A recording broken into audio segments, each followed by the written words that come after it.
Mr. Sebs presents Hooke's Law.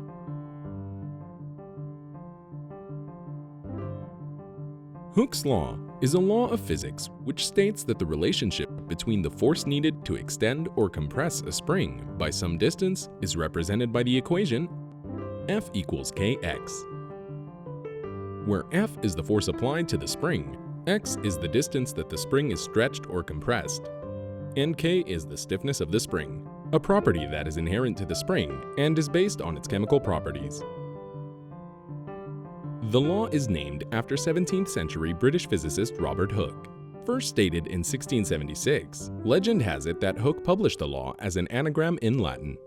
He published the solution of his anagram in 1678 as ut tensio sic vis, as extension, so the force, or the extension is proportional to the force.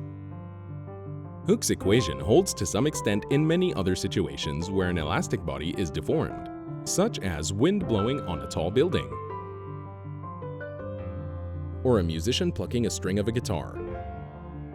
An elastic body or material for which this equation can be assumed is said to be linear elastic, or, if you're more fun, Hookean.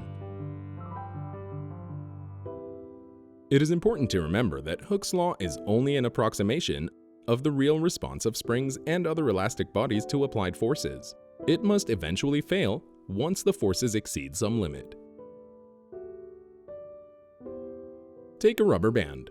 The rubber band can be compressed beyond a certain minimum size or stretched beyond a certain maximum size. In both cases, the rubber band is permanently deformed. Apply enough force, and the rubber band will snap. Its limitations notwithstanding, Hooke's law is an accurate approximation for most solid bodies, as long as the forces and deformations are small enough. For this reason, Hooke's law is extensively used in all branches of science and engineering, and is the foundation of many disciplines such as seismology, molecular mechanics, and acoustics.